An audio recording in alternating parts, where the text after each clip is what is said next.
Assalamualaikum warahmatullahi wabarakatuh. Shalom, Om Swastiastu, Namo Buddhaya, salam kebajikan.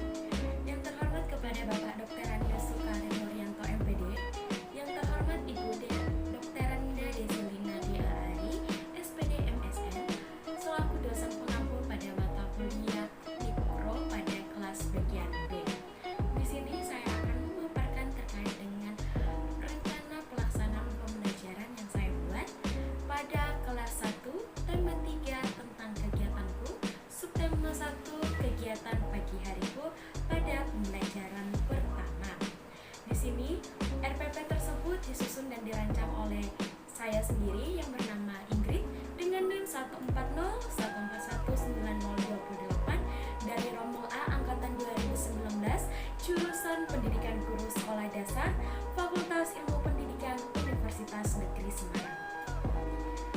Rencana pelaksanaan pembelajaran pada RPP Kurikulum 2013 terdapat pada Satuan Pendidikan SD Negeri 041 Lemo pada kelas 1 semester 1, tema 3 yaitu kegiatanku dengan subtema 1 yaitu kegiatan pagi hari pada pembelajaran pertama dengan alokasi waktu 1 hari.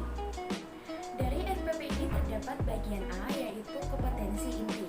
Di sini terdapat 4 kompetensi inti yang saya rancangkan pada RPP tersebut. Untuk kompetensi inti yang pertama ialah menerima dan menjalankan ajaran agama yang dianutnya. Yang kedua ialah memiliki perilaku jujur, disiplin, tanggung jawab, santun, peduli, dan percaya diri dalam berinteraksi dengan keluarga, teman, guru, bahkan tetangganya.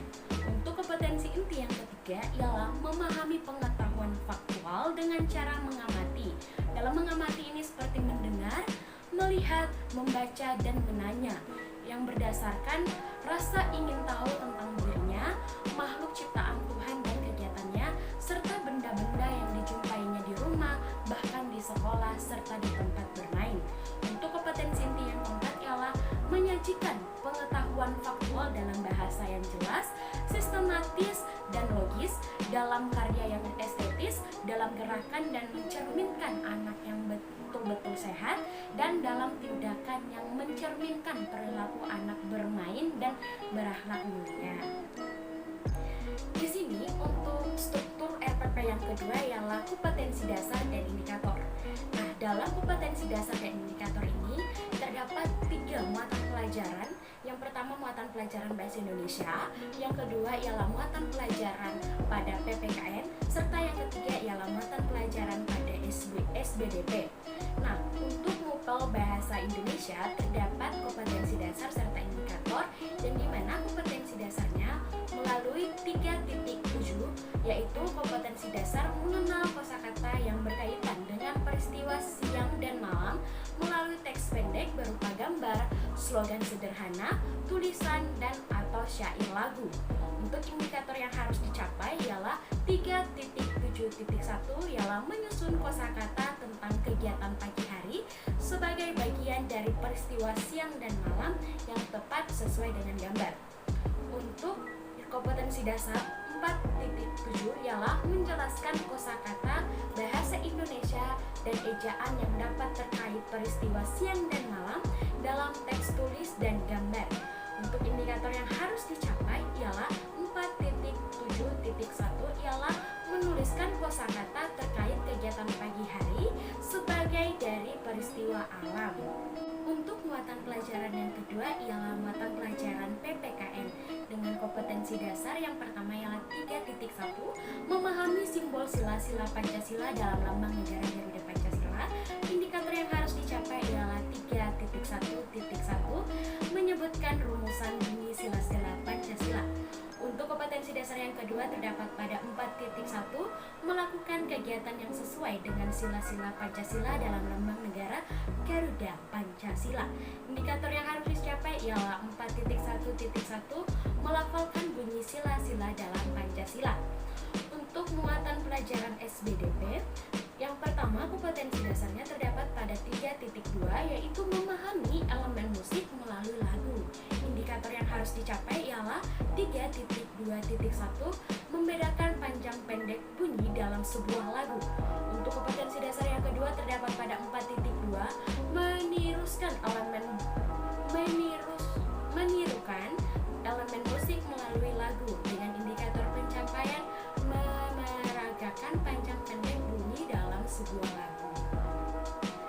Dalam struktur RPP yang ketiga ini terdapat adanya tujuan. Nah, di sini terdapat 5 tujuan yang akan dicapai oleh peserta didik. Tujuan pertama ialah dengan menyimak slide PowerPoint serta arahan dari guru, siswa dapat menyusun kosakata tentang kegiatan pagi hari yang tepat. Untuk tujuan yang kedua ialah dengan mengerjakan lembar kerja peserta didik, siswa dapat menuliskan kosakata tentang kegiatan pagi hari dengan tepat. Untuk yang ketiga, melalui slide PowerPoint serta penjelasan dari guru, siswa mampu melafalkan bunyi sila-sila Pancasila dengan tepat. Tujuan yang keempat ialah dengan poster teks Pancasila, siswa mampu menyusun bunyi sila-sila Pancasila dengan mandiri dengan menyimak tayangan video lagu bangun tidur serta penjelasan guru. Siswa juga mampu membedakan panjang pendek bunyi yang tepat. Untuk tujuan yang kelima ialah dengan mengikuti petunjuk guru, siswa mampu memeragakan panjang pendek lagu dengan suara atau dengan alat bantu seperti peluit, markas, dan sejenisnya. Dari RPP ini terdapat struktur yang keempat ialah pada pembahasan mengenai materi dalam pembelajaran. Untuk bahasa Indonesia sendiri terdapat materi terkait kosakata, yang dimana yang pertama siswa mampu menyusun kosakata tentang kegiatan pagi hari, yang kedua tentang menuliskan kosakata terkait kegiatan pagi hari. Untuk materi PPKM sendiri ini terdapat pada bunyi sila-sila Pancasila, yang dimana terdapat 2 materi yang harus dipahami oleh siswa. Materi yang pertama ialah melafalkan bunyi sila-sila Pancasila, yang kedua ialah menyebutkan rumusan bunyi sila-sila Pancasila. Untuk materi SBDP terdapat materi panjang pendeknya sebuah bunyi. Nah, untuk materi yang pertama ialah membedakan panjang pendek bunyi dengan sebuah lagu. Yang kedua ialah memeragakan panjang pendek bunyi dalam sebuah lagu. Nah, untuk struktur yang kelima ialah terdapat pendekatan serta metode yang digunakan. Untuk pendekatan sendiri ini pendekatan saintifik. Untuk strateginya itu project based learning serta metode penggunaan untuk pengajaran ini yaitu pengamatan, tanya jawab, penugasan. Dalam RPP ini terdapat struktur yang keenam ialah kegiatan pembelajaran atau langkah-langkah. Nah, dalam kegiatan pembelajaran ini terdapat 3, yaitu kegiatan pendahuluan, kegiatan inti, serta kegiatan penutup. Untuk kegiatan pendahuluan terdapat deskripsi kegiatan. Yang pertama, guru mengucapkan salam dan menanyakan kabar. Yang kedua ialah guru membuka pelajaran dengan memperkenalkan judul tema serta tujuan pembelajaran dan menjelaskan bahwa dalam tema ini siswa akan mencari informasi dan memahami lebih rinci tentang kegiatan pagi hari. Untuk yang ketiga ialah siswa diminta merasakan bagaimana suasana pagi hari di sekitarnya dan guru harus menyampaikan motivasi yang dapat mendorong siswa untuk bersyukur kepada Tuhan atas karunia di pagi hari. Nah, untuk kegiatan ini yaitu kegiatan menganalisis. Nah, untuk kegiatan yang keempat ialah guru menyampaikan pertanyaan berupa persepsi, di antaranya yang pertama ialah bagaimana perasaanmu merasakan udara pagi hari. Yang kedua ialah bagaimana suasana pagi hari yang tadi kalian rasakan. Untuk alokasi pendahuluan ini terdapat 10 menit alokasi waktu. Dari kegiatan inti ini terdapat 50 menit alokasi waktu dengan deskripsi kegiatan. Yang pertama ialah siswa mengamati tayangan slide PowerPoint dengan contoh di bawah ini untuk pada kegiatan pagi hari. Yang keenam, guru memancing sikap kritis siswa dengan mengajukan pertanyaan. Adakah yang ingin kamu ketahui dari tayangan yang kalian amati? Siapa yang mau mengajukan pertanyaan? Kegiatan ini merupakan kegiatan analisis. Untuk kegiatan deskripsi yang ketujuh ialah siswa diminta mengajukan pertanyaan-pertanyaan terkait gambar yang mereka amati. Untuk kegiatan yang kedelapan, dengan arahan guru, siswa menyebutkan kegiatan-kegiatan di pagi hari, baik di rumah maupun di sekolah. Kegiatan ini berupa kegiatan memahami. Yang kesembilan ialah siswa diminta menyebutkan serta menuliskan kata-kata yang berhubungan dengan pagi hari. Untuk kegiatan ini merupakan kegiatan menerapkan. Angka ke-10 ialah siswa mengerjakan lembar kerja peserta didik dengan melengkapi huruf dalam kosakata yang berkaitan dengan kegiatan kegiatan pagi hari yang telah disiapkan dan jika secara daring dapat mengakses Google Chrome. Untuk kegiatan yang ke-11, pada deskripsi kegiatan ini, guru menampilkan video dari link YouTube yang telah dipaparkan, merupakan link YouTube pembacaan Pancasila. Yang ke-12, setelah itu guru menunjukkan poster bertuliskan teks Pancasila dan meminta siswa menghafalkannya. Untuk yang ke-13, guru meminta siswa mengerjakan lembar evaluasi berupa menyusun kartu kata menjadi bunyi teks sila-sila Pancasila yang disediakan atau jika daring dapat mengakses Google Chrome. Untuk langkah keempat, kemudian guru mengajak siswa mencermati apa saja kegiatan pagi hari di rumah lewat lagu bangun tidur yang ditayangkan lewat video dengan link berikut sesuai dengan link YouTube, yaitu dengan tujuan serta syair yang berbentuk poster. Kegiatan ini merupakan kegiatan menganalisis.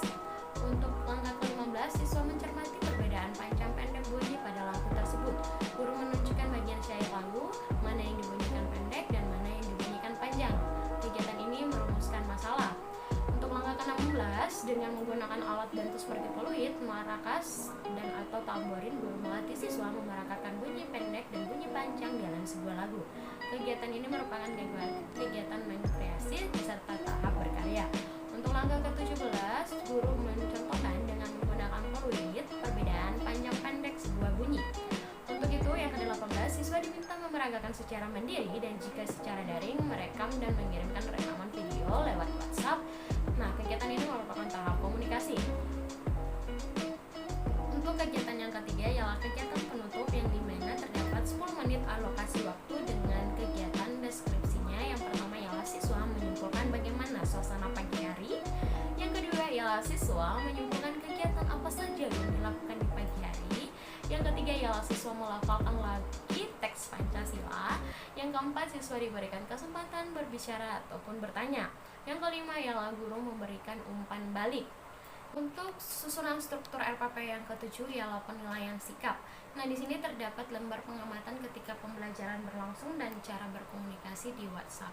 Untuk penilaian pengetahuan yaitu teks tertulis pada LKPD dan lembar evaluasi yang dibagikan oleh guru. Untuk dan penilaian keterampilan yang akan diketahui oleh guru dengan cara bagaimana guru mengamati setiap keterampilan-keterampilan yang diberikan siswa di kelas. Dan untuk penilaian yang ketiga ialah teks praktik langsung selama pembelajaran dan teks praktik yang diunggah melalui WhatsApp. Dari struktur RPP yang ke-8 ini terdapat sumber dan media yang digunakan guru dalam menerapkan pembelajaran. Untuk sumber dan media yang pertama berupa buku pedoman guru tema 3 kelas 1 dan buku siswa tema 3 kelas 1. Buku tematik terpadu kurikulum 2013 pada publikasi Jakarta Kementerian Pendidikan dan Kebudayaan pada tahun 2014. Yang kedua, sumber dan medianya terdapat pada slide PowerPoint kegiatan pagi hari. Yang ketiga ialah video dengan berbagai link dengan pembacaan Pancasila. Yang keempat adalah poster berisi teks Pancasila. Yang kelima ialah video melalui link YouTube serta lagu bangun tidur, poster syair lagu bangun tidur, aplikasi judul form dan aplikasi WhatsApp. Di sini terdapat ada refleksi guru. Refleksi guru ini diisi oleh guru, bagaimana guru akan memberikan refleksi kepada siswanya. Dari lembar terakhir yaitu kita harus mengetahui kepala sekolah dan kita harus mengetahui guru kelas 1. Nah, adapun kepala sekolah di sini Muhammad Saiful SPD SD dengan NIP 196303121983051009. Untuk itu diketahui oleh wali kelas pada tanggal 18 April 2022, guru kelas 1 Ingrid SPD dengan NIM 14014190028. Perangkat lainnya yaitu lampiran-lampiran. Dalam lampiran pertama ini terdapat ringkasan materi, di mana ringkasan materi yang pertama ini terdapat lagu bangun tidur ciptaan Pak Kasur yang terinci panjang pendeknya nada seperti tanda titik. Nah, tanda titik ini dinyanyikan dengan nada pendek, sedangkan tanda panjang atau garis ini dinyanyikan dengan nada panjang. Untuk materi ringkasan yang kedua ialah terdapat kosakata yang berhubungan dengan kegiatan di pagi hari dan pandemi seperti bangun, tidur, mandi, dan menggosok gigi. Untuk lampiran yang materi ketiga ini bunyi Pancasila, yaitu pertama sampai kelima. Untuk lampiran yang kedua terdapat penilaian sikap, aspek yang dinilai, disiplin. Nah, adapun rubrik penilaian dapat kita lihat yaitu sangat baik, baik, dan cukup. Untuk lembar penilaian terdapat nomor, nama siswa, jarak waktu pengumpulan, kategori S, B, B, dan C. Tindak lanjut. Penilaian keterampilan terdapat pada PPKN, yaitu melafalkan Pancasila, yang dimana kriterianya benar melafalkan 5 sila, benar melafalkan 4 sila, benar melafalkan 3 sila, benar melafalkan 1 dan 2 sila. Untuk sila Pancasila terdapat sangat baik, baik, cukup, perlu pendampingan. Di sini terdapat rubrik penilaian, yang dimana pembagiannya pada nomor, nama siswa, sangat baik terdapat 4 poin, baik 3 poin, cukup 2 poin, perlu bimbingan 1 poin, dan total skor dan predikat. Dalam penilaian keterampilan bahasa Indonesia terdapat poin menemukan kosakata pada video. Untuk kriteria yang pertama ialah menemukan 9-10 kosakata. Poin kedua ialah menemukan 7-8 kosakata. Kriteria ketiga ialah menemukan 4-6 kosakata. Serta kriteria yang terakhir ialah menemukan 1-3 kosakata. Untuk banyaknya kosakata yang sesuai yang telah didapatkan, terdapat poin sangat baik, baik, cukup, dan perlu bimbingan.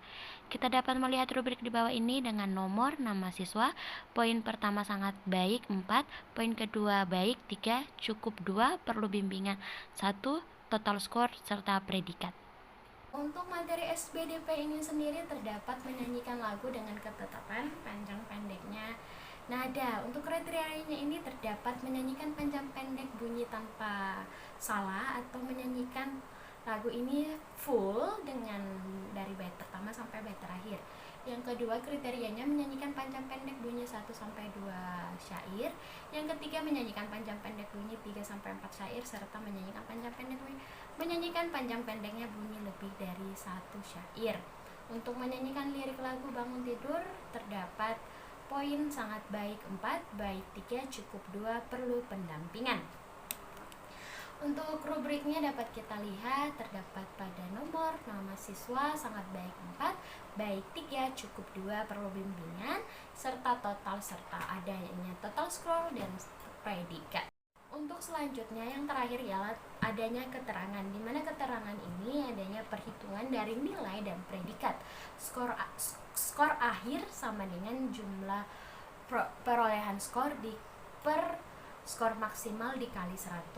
Predikatnya 3-100 itu dapat A, yaitu sangat baik, 84-92 yaitu predikat B dengan ketentuan baik, 75-83 predikat C yaitu cukup, serta kurang lebih 75 itu dengan predikat D yaitu keterangannya kurang.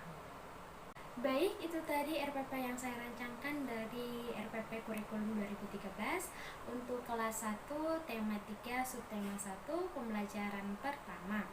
Untuk itu terima kasih kepada Bapak Sukarir serta Ibu Deslina yang telah memberikan tugas ini, membantu saya untuk menjadi calon guru yang memahami tentang predikat pembelajaran.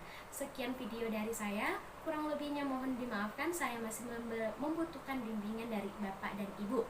Untuk itu, saya cukupkan video terkait presentasi isi dari perangkat pembelajaran saya. Kurang lebihnya mohon dimaafkan. Wassalamualaikum warahmatullahi wabarakatuh.